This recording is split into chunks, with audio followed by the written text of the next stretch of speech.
In Ephesians 6, chapter 6, children, obey your parents in the Lord, for this is right. Honor your father and mother. This is the first commandment with a promise, that it may go well with you, and that you may live long in the land. Wow, what a promise. That it may go well, all right? Go well with you, and you may live long in the land. Why in the land? Because this is the Exodus and also the Deuteronomy promise of God to Israel, as God is bringing them to the promised land. But they're on the journey, and they apply to us all today as well. And Ephesians chapter 6 talks about this. That honor, obey your parents. Honor your father and mother. Now, obeying parents has become very tricky these days, right? The argument is, what happened to bad parents? Do you obey them? Well, don't you see that? In the Lord. Obey your parents in the Lord. But when you come to honor your parents, there's no need for honoring your parents in the Lord. Regardless, you honor your parents. Good and bad parents. But bad parents, you honor it differently.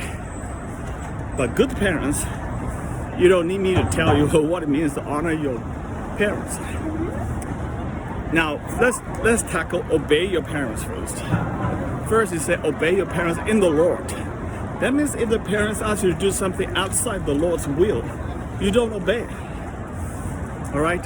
You only obey your parents in the Lord. Whatever that is in the Lord, then you go with it. However, if it is not in the Lord, you don't go with it. But the Spirit is overriding, is obey, and then comes with honor. Now, honor is a big one. Honor the Lord can be expressed in many, many different ways. And the promise is that if you obey and honor your parents, it will go well with you. Things will go well with your life, and you will live long in the land. You will live long in the land. Long life, longevity is promised if you honor your parents. Now, this is the most important part. Honor your parents. You know, when children are grown, parents getting old, obeying parents seems to be very irrelevant by that stage of time. It's more of honoring your parents. So how do you honor your parents? The spirit of relationship with the parents should be one of honor and love. You love your neighbors even. One more to say about your parents, right? So you honor your parents. Love and honor. The Bible says, love your neighbor as yourself. Whoa. Apply that to your parents. Love your parents as yourself. See how demanding, how high standard is the Lord? No one can reach the standard. Only the Lord can help you to do that by His grace. Now, honor. You know, you can be... Honor is the one like respect and honor. In our society today, there's so much friction between parents and kids, especially when they're grown. It's hard to even imagine. So, granted, parents are not perfect. Granted, the kids are not perfect either. Children are not perfect either, grown children. So it's like, even though they are wrong, sometimes they do wrong things, sometimes they neglect you, sometimes they have not been the most conscientious father or mother. But your bottom line of the attitude is you honor your parents. Even those of you feel your parents or your father has neglected you in some way. In America, it's common. Father walked out. What do you do? You know, the kids was raised by a single mom. How do you honor a dad that walked away from your life, from your family, the crucial growing up time? A lot of movies were done of that, right? How to even bring forgiveness into that scenario by honoring. You know, the fault of the parents in the relationship with the children will be taken care of by God. God will take care of that. You know, I'm not saying like vengeance is mine. God say, you know, God is going to revenge. No, God will discipline.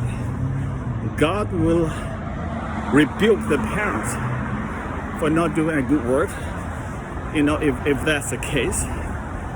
Or God similarly may rebuke the children to come on par with what God is asking for in the relationship. Now, many people don't understand that. You're trying to be like God. You try to take the action into your own hands. You can't do that. All right, the parents, it's not fault, but you can approach that, you can correct that, you can bring it out. Disagreement, the bottom line, the attitude is one of honoring. Do you know there's a way to disagree with the parents in an honorable way? And there's another way of disagreeing with the parents without honoring them. That's really hard. If the spirit is one of contention, finding fault, not giving honor, that conversation is not going to last too long. That relationship is not going to honor God to begin with. You are not honoring God when you don't honor your parents, even though you disagree with parents. You know, honoring somebody doesn't mean that you have to agree with everything that somebody said. Okay? You don't have to agree with everything your parents say to honor them. It's impossible, right? No one's perfect. Neither are you. So God is saying that we are all fallen, we are all depraved, we are all broken, and we need the redemption of Christ. We need the grace of God to transform us, to fix us, to beautify us, to empower us, just like Jesus empowered the woman who has been bleeding for 10 years and spent all her money with the doctors and couldn't get it cured. And when Jesus healed her, first thing Jesus said, daughter.